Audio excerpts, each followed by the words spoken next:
Hello, everyone. We still have a couple minutes here before we start, but as people are jumping on, I did want to let everyone know we made a change here. We have quite a few people registered for this webinar tonight. So we have re-enabled the chat. So feel free to use the chat to talk to each other, introduce yourselves, if you're affiliated with a certain group or organization, feel free to put that information in the chat. We're also going to be using some polls as the event goes on. So, your participation in that is greatly appreciated. And like I said, we're going to give everyone just a couple more minutes here, and then we're going to get started.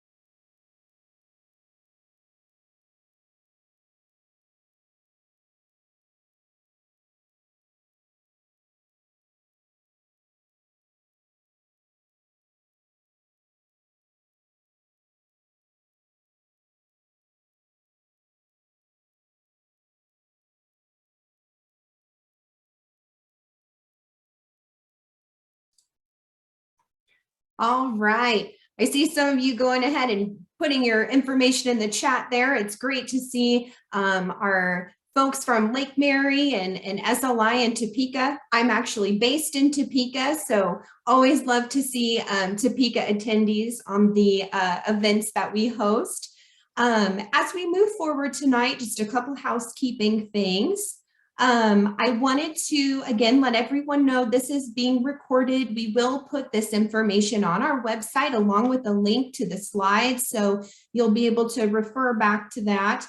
Again, I have re-enabled the chat, so feel free to use that to talk to each other. Although if you do have a question, please use the Q&A section to ask that question, and we will try to get that answered as quickly as possible for you.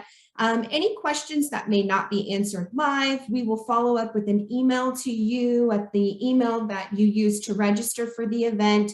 And if you come up with additional questions as time goes on, you can always submit those to us or give us a call. Our general email is info@arcare.org. And so feel free to email us or call us with any questions that you may have after the event. I also wanted everyone to know about some upcoming events we have as we continue our education series over the next few months. May 18th, we are doing another session online, and that topic is going to be special needs trusts and ABLE accounts. This is going to take a deep dive into special needs trusts and ABLE accounts. Kind of their differences, how they can be used, and more importantly, how they can work together. So that'll be another event we'll be hosting. The registration for that will be forthcoming. And then on June 6th, we also have a hybrid event that we're planning. This will be in person at Johnson County Public Library in Overland Park, and also on Zoom. And that session is going to be presented by Arcare's Executive Director, Barb Helm, as well as Peter Wall, our Director of Fiduciary Services for TrueLink Financial. And that topic is one I'm sure a lot of people are interested in: special needs trusts and taxes. We're going to talk about tax implications of how your trusts are funded. And I know that a lot of folks are going to be curious to join us for that one.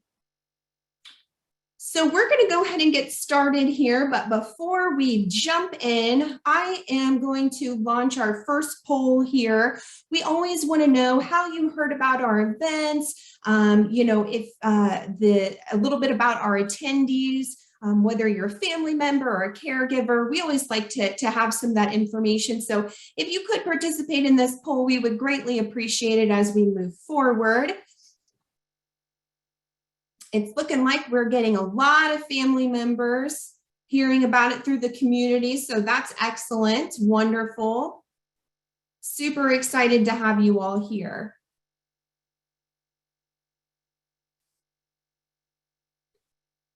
So I think at the basis of every family and caregiver, we're worried about needs that need to be addressed when a member of our family, a loved one, has a disability. I think the questions that keep parents up at night are the questions that our organization tries to help families answer. Questions like, who's going to help my loved one when I'm no longer able to? Or, who's going to be there to do what I do? And so our organization, just a little bit about us, we were founded 40 years ago. We're celebrating our 40-year anniversary here. And we were founded by a group of parents who realized that a lot of the community members in our area were experiencing the same questions and the same kind of fears around future planning. And so they didn't want to leave these questions up to chance. They banded together and formed our organization in 1982. We are a 501c3 organization, and we currently offer a variety of different services that we can tailor to each client or family's needs. Of course, we'll be talking about trust services tonight. We also offer a life care plan and representative payee services as well. So our trust has been operating since 1996. So we're coming up on 26 years of operating our trust services. We do operate a pooled trust, first party and third party. We also serve as a trustee for private trusts. We really pride ourselves on working with families and, more importantly, their attorneys, financial advisors, your planning circle, as we like to call it, to come up with a plan that's going to meet the family's needs and desires for their loved one.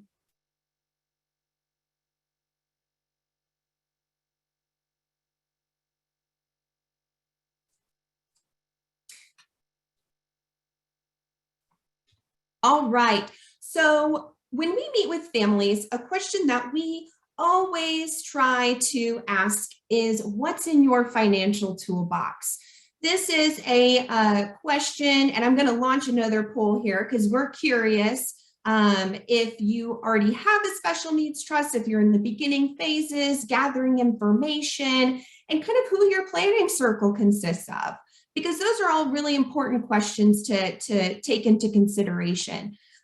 So when we ask families, again, what's in your financial toolbox, we're using that to gauge, are we taking advantage of every financial resource out there in order to be able to save and enhance your loved one's quality of life?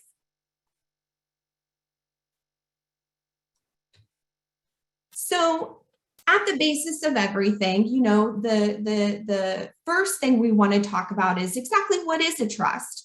Obviously, it's a financial planning and estate planning tool.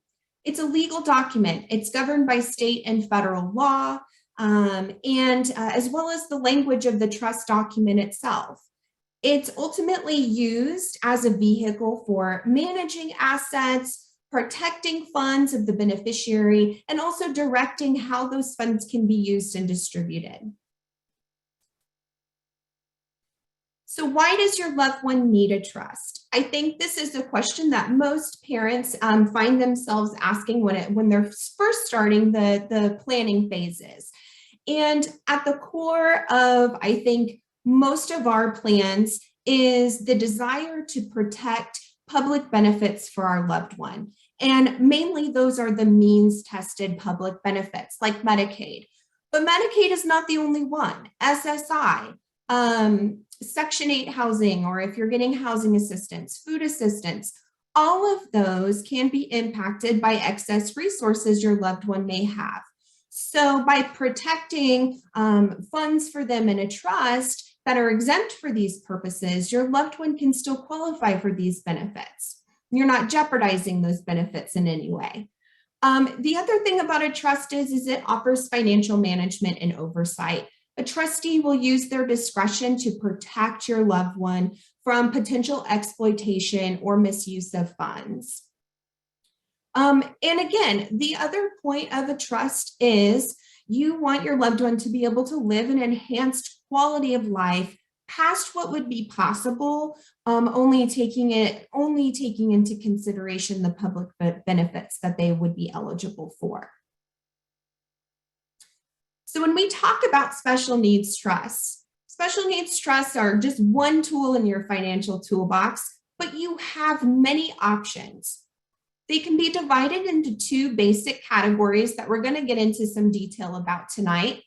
And the first one is a third-party special needs trust. Attorneys sometimes call this a supplemental needs trust.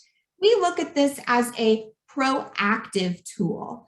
So this is, again, for families in the planning process, getting a plan together, with your planning circle.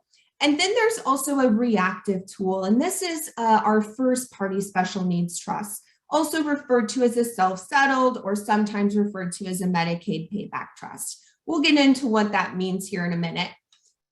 We've had a couple people ask if they can get copies of slides. Of course, we are recording. Those will be made available on our website. So as soon as those are available, we will also get those emailed out to all the attendees.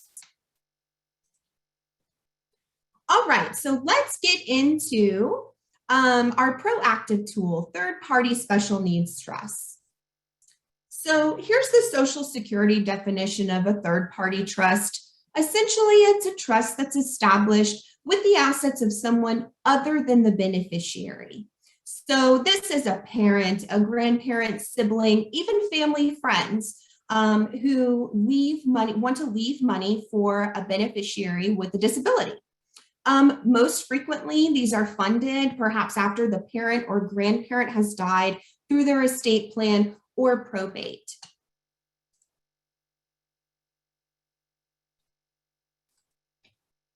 So a benefit of a third-party special needs trust, it can have great latitude, and upon the death of the beneficiary, the remainder can be left to anyone you wish. The other thing to note is there is no limit as to how much can be placed into a third-party special needs trust. No matter how high that trust account balance goes, it will not impact their eligibility for those means-tested programs. The other thing to note is there's also no limit on the number of accounts that an individual may have. So sometimes with families, maybe grandparents set up a special needs trust and perhaps a sibling or a parent does a separate special needs trust. Those two trusts can work together, but they can also be counted separately. And so there's no limit on how many of those an individual can have. There's also no age limit for the beneficiary. This can be established at any time during their life. And again, it's an effective way to safeguard benefits eligibility. So another question we often get asked, how can I fund a third-party special needs trust? The kind of three most common ways: life insurance, retirement assets, or through probate. And there are some kind of pros and cons, things to take into consideration with each one of these options. Life insurance is a very straightforward way to fund a special needs trust. We do caution, be careful about beneficiary designations and how those are titled. As you're working with your estate planning attorney to set up your special needs trust, they can walk you through those beneficiary designations, but that's something we always want to remind families of, because that's something that sometimes falls through the cracks.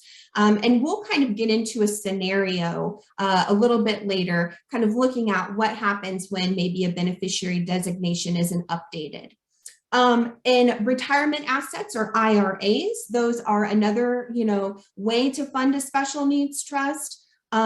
Work with a tax professional, work with your financial advisor, because there are a lot of things to take into consideration if you are going to fund a special needs trust with your retirement assets or IRA. Mainly, again, required minimum distributions and, of course, taxes. You want to know upfront kind of the plan of of how that's going to be handled, and have all that information available to you ahead of time so you can make sure that that's the best decision for how you want to fund your trust. The other way is, again, probably the most common, and that's through probate process or an inheritance directed to a special needs trust. Again, work with a professional, especially an attorney, an estate planning attorney who's experienced with special needs trusts. Again, we caution everyone, be careful about those beneficiary designations, and your attorney, like I said, can walk you through all of that. So those are the three most common ways.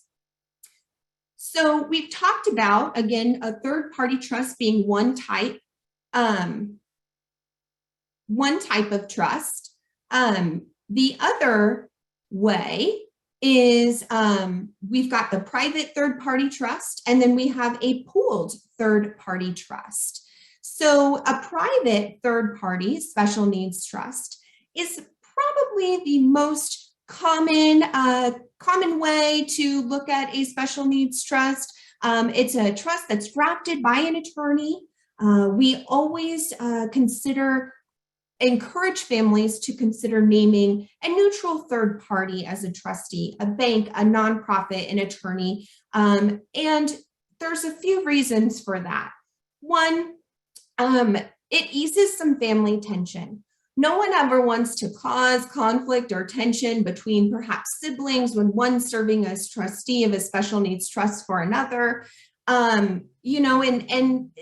Families can find themselves in a little bit of a difficult situation if that by chance creates conflict. So by using a neutral third party, that's avoided. The other thing is reporting requirements. As a family member, if you're serving as a trustee, you do need to be aware of certain things that need to be reported. When the trust is funded, distributions, notifying Social Security and the state Medicaid agencies. There's a lot to take into consideration. So working with a professional who's familiar in those things is often helpful.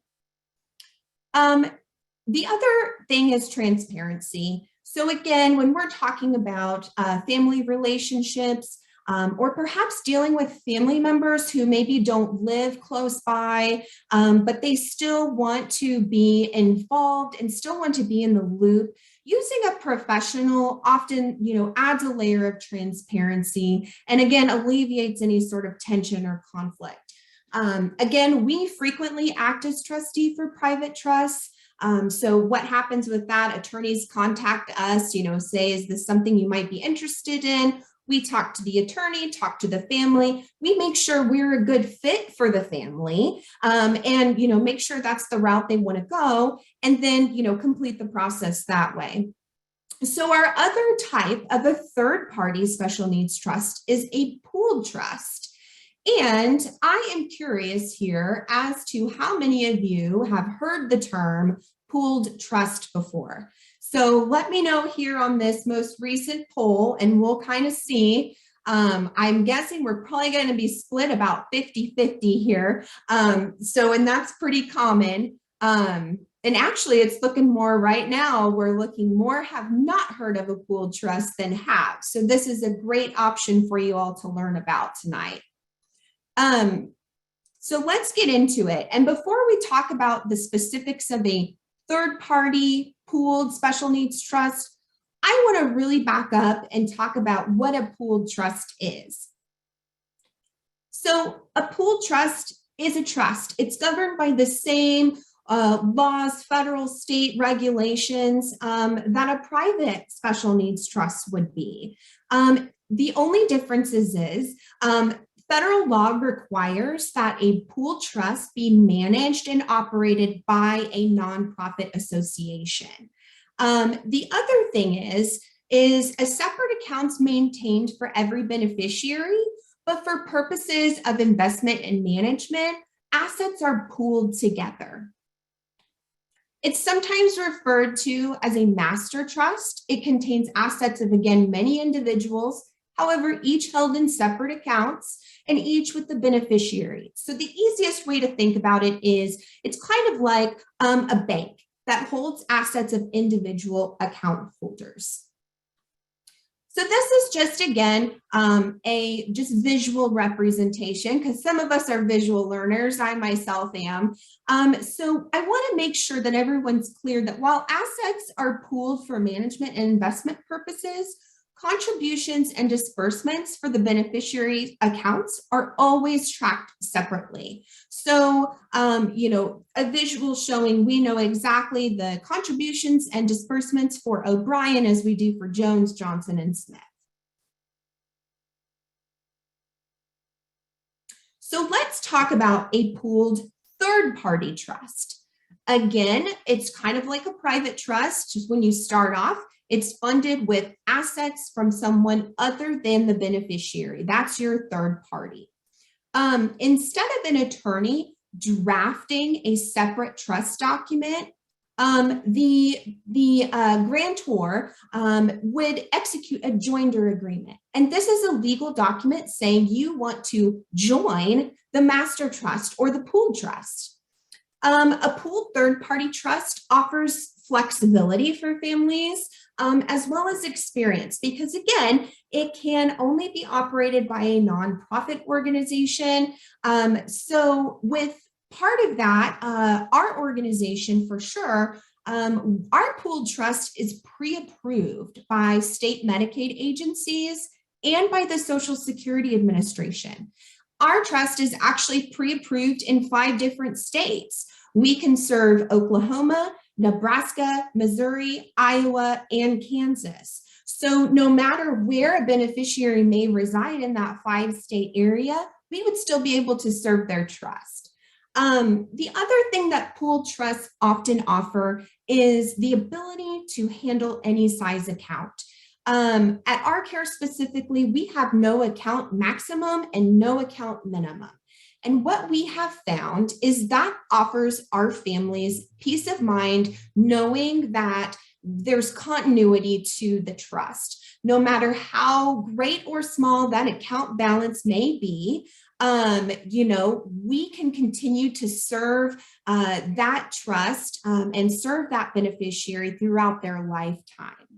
So again, with the third-party trust, we would pre-enroll with a pooled trust company. And then if you're funding through your estate plan, which again, for a third party, that's more likely the scenario, what would happen is instead of your attorney drafting a separate trust document, your attorney would simply include language in your estate plan, like your last will, that would direct your loved one's share to this specific trust. So for instance, the language may be something as simple as, if my son, John Doe, is living at the time of my death, then his, 50% of my estate shall be paid to the trustee of the Arcare Pool Trust for benefit of John Doe. That's just included as kind of a standard deferred language. So this again is just a simple visual here, kind of talking about how a pooled trust works. So again, we have Arcare as the settlor and trustee of the master trust. Mr. and Mrs. Smith would execute a joinder agreement to join the pooled trust, and assets would be pooled for management and investment purposes. And the sub-account established for Bob Smith would be tracked separately from all other accounts. So we know that the funding from Mr. and Mrs. Smith is for benefit of Bob Smith. Same for Miss Jones. She would execute a joinder agreement to join the pooled trust for benefit of the beneficiary, Carol Jones there, and you see those sub-accounts at the bottom. So I want to talk a little bit about why beneficiary designations matter, especially in regards to third-party trusts. So we're just going to run through a little scenario here. So this is Jane. Jane has an adult son named John, who is an adult with a disability. And Jane sets up a third-party trust through her estate plan. At the time she passes away, there's a life insurance policy. However, The beneficiary designation on this life insurance policy doesn't state that it goes to her estate, and it doesn't list the special needs trust as the beneficiary of this policy. It lists her son, John, outright. So all of a sudden, John gets a check for $25,000, and he may be at risk of losing his means-tested benefits. So what do we do? What are the options? So again, this is a pretty common scenario of, again, why beneficiary designations matter when you're establishing a third-party trust, but it's also a good lead in to talking about first-party trust, because I think it's important for families while we're planning ahead to also know that there are tools out there. If you find yourself or your loved one finds themselves with excess resources, they still have some options for a special needs trust. And those are our reactive tools. Those are our first party special needs trusts.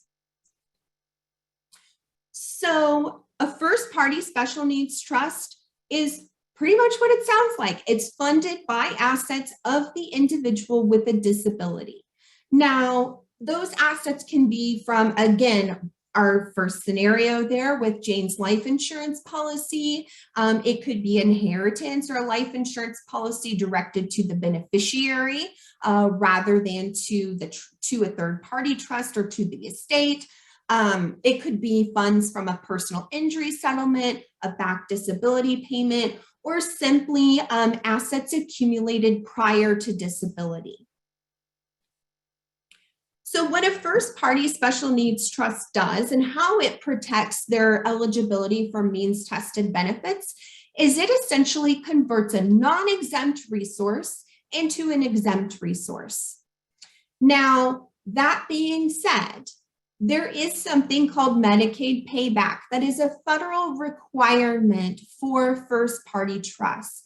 If a first party trust is going to be exempt for Medicaid purposes, according to federal law, the trust must include language that would allow the state that the individual is receiving Medicaid services in to recoup at the time of the beneficiary's death up to the amount of medical services, medical services provided during that individual's lifetime.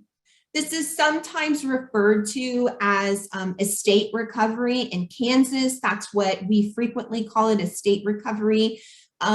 Attorneys also refer to this as a Medicaid clawback provision. So if you hear that terminology, this is what they're talking about. And again, this is a requirement regardless of what state the individual resides in. So when you have a first party special needs trust, you still have options. You can still have the option of a private first party trust and a pooled first party trust. And they are very, very similar in that, again, they're both established with assets of the individual with disability. They both must meet the standard Social Security standard of disability for the sole benefit of the individual with a disability, discretionary language, and again, the payback provision. The two biggest differences is a pooled trust, of course, has to be managed and operated by a nonprofit organization. And the other difference is the under age 65 requirement. This is important to know, again, as your loved ones are aging, or for our case managers, caregivers, direct service providers who may be on this webinar tonight. It's important to know that even for your over 65 clients, there is an option if they find themselves with a windfall from an unexpected inheritance or settlement or something like that. So previously, laws regarding establishing a pooled trust were interpreted to accept the trust itself as exempt, but states would apply a transfer penalty from moving the assets from basically one account into a trust account. The trust is exempt, but the action of moving the funds was penalized. So this has been litigated over and over and over again. And actually, just last month in the state of Kansas, we were so happy that CanCare issued this policy memo. And essentially, effective with this policy memo, they're reverting their current not current explanation, but they're reverting their current stance on this, as far as saying that a transfer penalty can be negated if the beneficiary can meet certain requirements showing that they received or intended to receive what they call adequate consideration. So what is adequate consideration? According to the state of Kansas, it really comes down to two things: life expectancy and intent. So in order in Kansas for a first party pooled special needs trust to be exempt for an individual over age 65, they have to be able to show that the funds intend to be used during the individual's life expectancy. And you have to actually tell the state of Kansas what your plan is. If your plan is to pay a private room differential, then you can say for the next, my life expectancy is 14 years, my private room differential is X number of dollars, and work it out that way mathematically, right? The other things that, of course, the trust can be used to, talk about is out-of-pocket medical costs, all sorts of stuff. So just showing that you have a plan to spin that down during your lifetime. The other thing to take into consideration is intent. You have to intend to use the funds during your life expectancy, but at the same time, you cannot be penalized for unexpected life changes after funding this trust. For example, if an individual funds a special needs trust, they're over age 65, they plan to pay their private room differential in, an institutional setting. And instead, we're able to get into a less expensive community-based setting where they don't have a private room differential. The state cannot, revert their decision on that exempt trust. They cannot be held responsible for life changes after creation of the trust. So that is a wonderful, tool to keep in mind for our older clients and older loved ones, that there are, again, some options for them when they reach age 65, whereas in previously there hadn't been any. So great to keep in mind. So again, the Arcare trust for a first party would work very similar to how the trust for a third party would work. Again, Bob would execute a joinder agreement that he's ready to join the pool, and his funds for his benefit would be established with his specific sub-account. Same for Carol. I do want to point out one thing here too. So let's take a look at Frank. So Frank's guardian wants to set up a first party trust for him because maybe Frank had a back disability payment come in, and they want to make sure that he's able to use that to enhance his quality of life instead of going to a spend down situation. So Frank's guardian in Kansas would actually need to petition the court for permission to establish this special needs trust. If an individual in Kansas has a conservator or a guardian, it is a requirement for them to seek court approval before the trust can be funded. So that is also something to keep in mind as we're, thinking about how we might be able to utilize these tools here in the future. So distributions, we've talked about trust, we've talked about our third-party trust options, our first-party trust options. So let's talk about how your trust can be used. What can they be used for? How can the funds be utilized to enhance your loved one's quality of life? This is a list that we frequently distribute to our families. It is not an all-inclusive or exhaustive list. There are other means to be able to use your special needs trust, but this is a pretty extensive one. It gives families kind of a good idea of where to start at least. So one thing on here, we have it bold actually, prepaid burial expenses. That's often something that families don't necessarily think about during the planning process. So we have the option of utilizing the trust or the trust funds to prepay for funeral or burial expenses. Other common items, household items, clothing, entertainment and recreation tickets, home renovations or repairs to improve accessibility in the home as maybe the individual's aging in place. Internet, cable, those are, right now, of course, during COVID, we learned that having internet access and functioning tablets and computers for individuals to be able to stay connected to their families was a huge priority.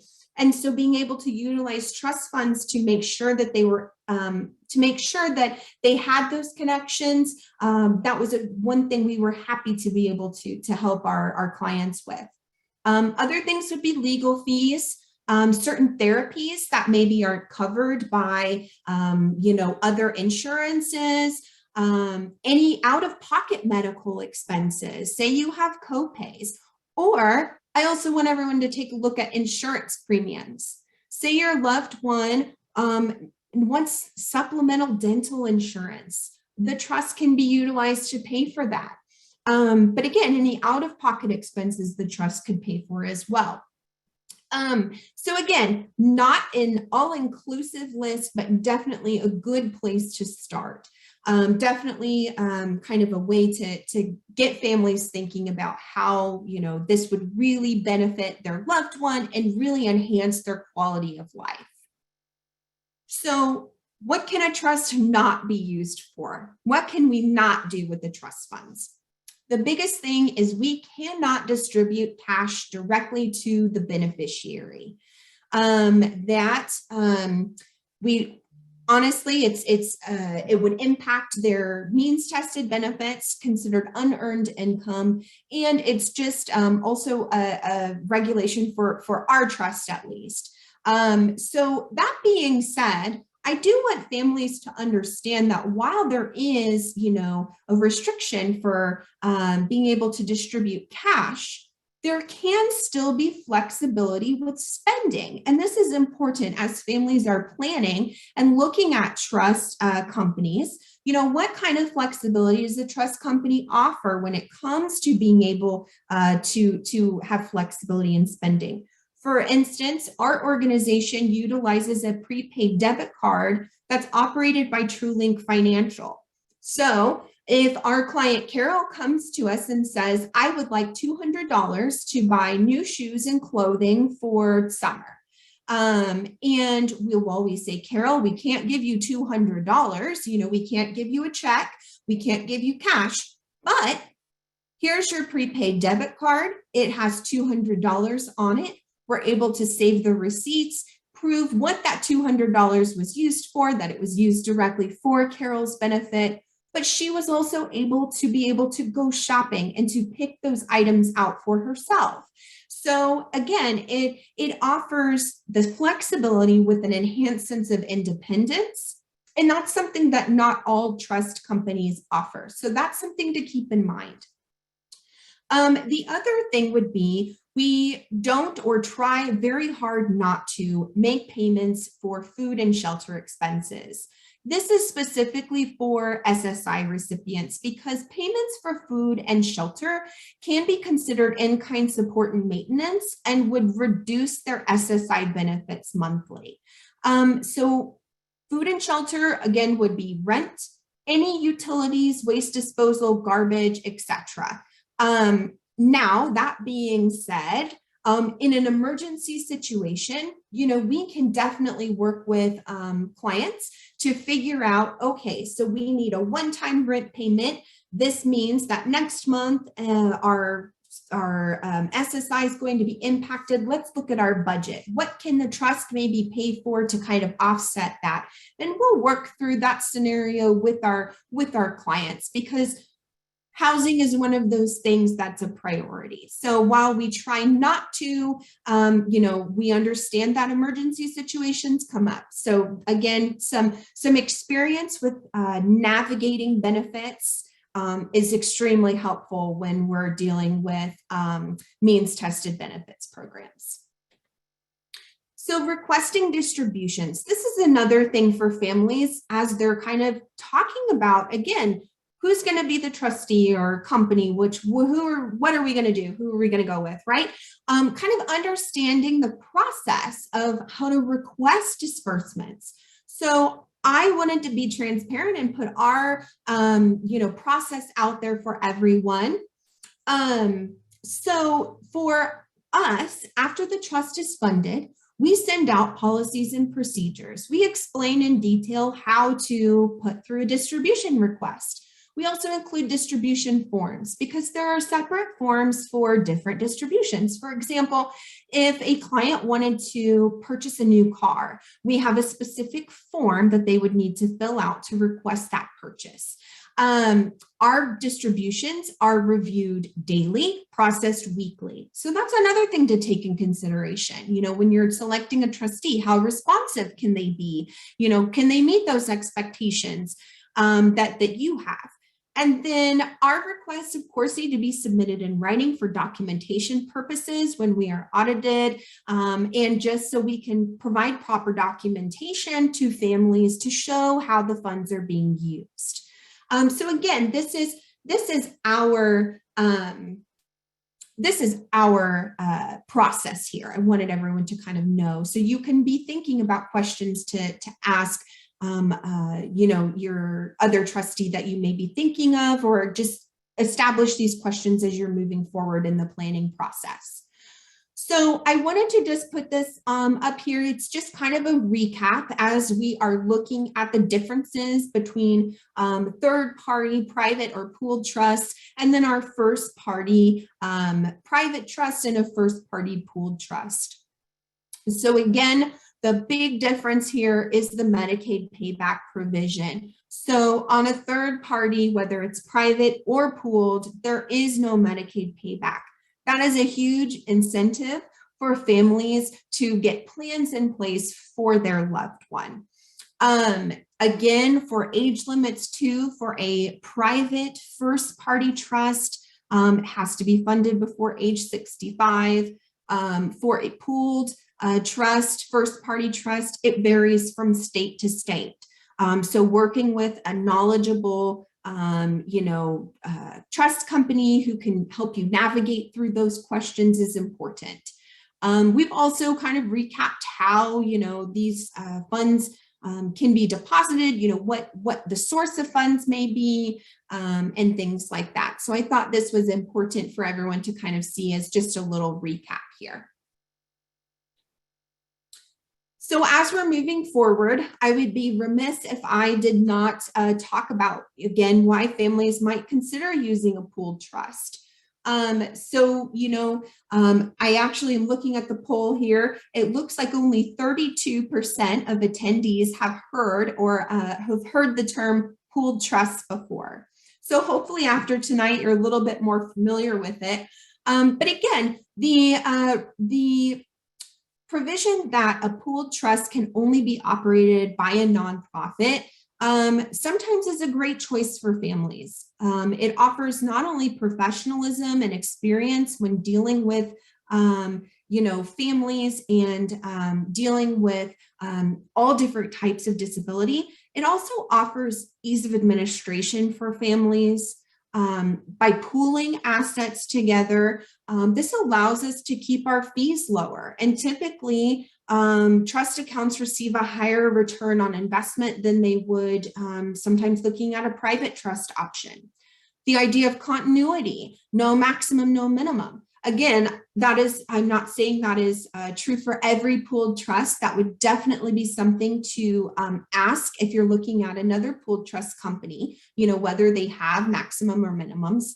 And then the overall cost. Since an attorney is not drafting a separate trust document, oftentimes there's little to no attorney fees included. And again, the lower trust fees. So sometimes it's a good choice for families to look at this type of option.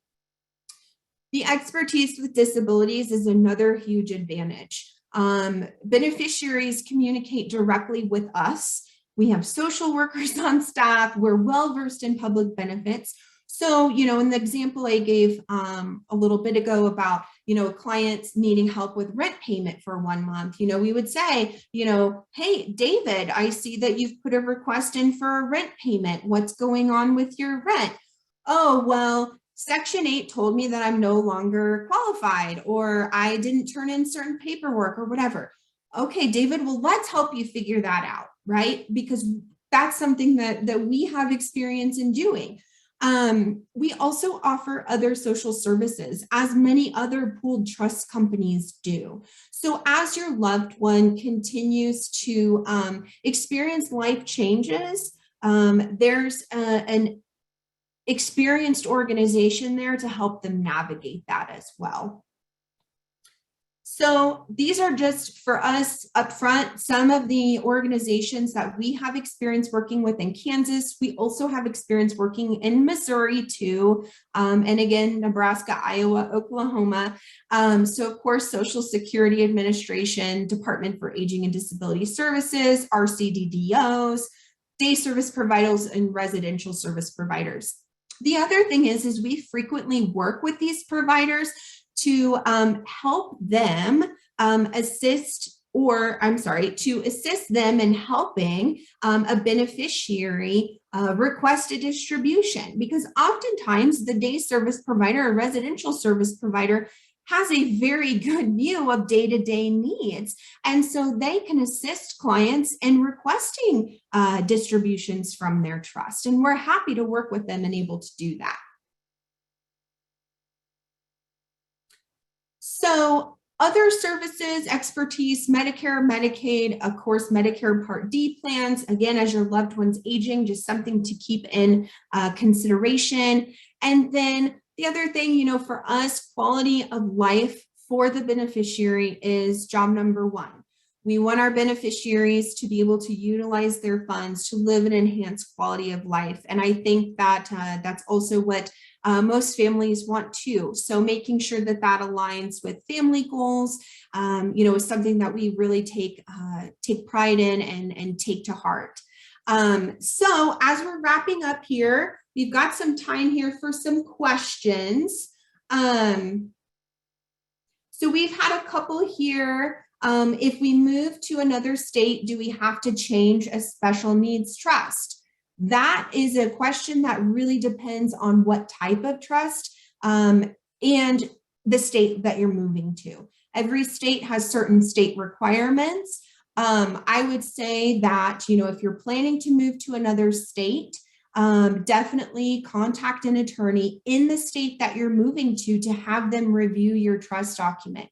If it's a pooled trust, the options for a pooled trust, of course, for us, we operate in a 5-state area. Perhaps you're moving to a state that we do not operate in, but there might be another pooled trust company that we can transfer your trust sub-account to. So you might be able to continue working with the pooled trust company, just a different pooled trust company. That's something we regularly do, as well as when beneficiaries move into our area. We often take pooled trusts from other trust companies.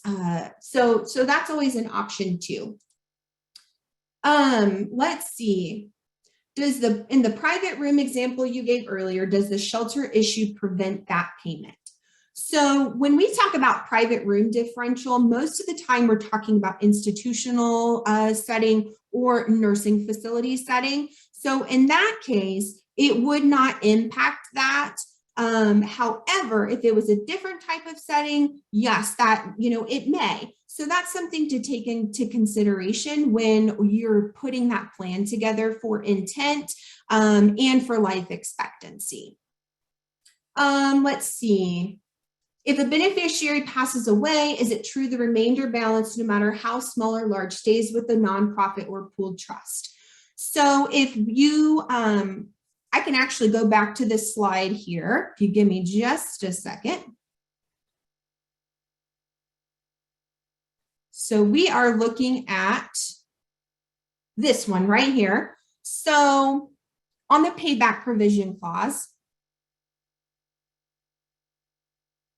to the extent the amounts remaining in the beneficiary's account upon the death of the beneficiary are not retained by the trust. That's the language that they're inquiring about.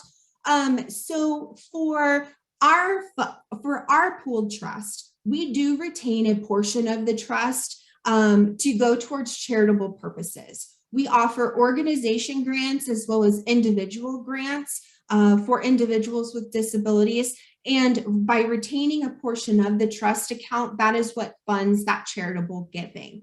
So it also depends on the trust company. Certain pooled trusts allow a family to elect a percentage they would like left to the charitable fund. So when you're looking at a pooled trust, that's another thing to ask as you're setting that up. How much would the trust retain upon the death of the beneficiary? So that's a great question. How do you interact with the successor guardian? So that's a question for a trustee in that capacity. We would just work with the successor guardian to make sure they're aware of our policies and procedures and make sure that they understand how the trust can be used. There's really not much more for us to do other than that. Let's see. And then we've had another question. Do I have to make a special needs trust before we add in our estate planning?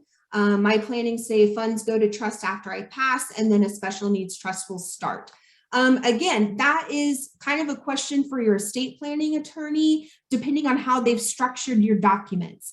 Again, if your estate plan says that it goes to a special needs trust and you have that trust drafted and then it's just funded at the time of your death, that seems pretty straightforward. Again, when we talked about for a pooled trust option for a third party trust, you would pre-enroll with the pooled trust. And then that language is included in your estate plan. So at the time that you pass away, the portion for your loved one with a disability would pass into the pooled trust, and it specifically names the pooled trust that you are pre-enrolled in. So there's no question or issue with that. So again, if you have additional questions with that, let us know, but that's definitely a question for your estate planning attorney as you're looking through your documents here. So I think that is all, if not most of the questions that we have here.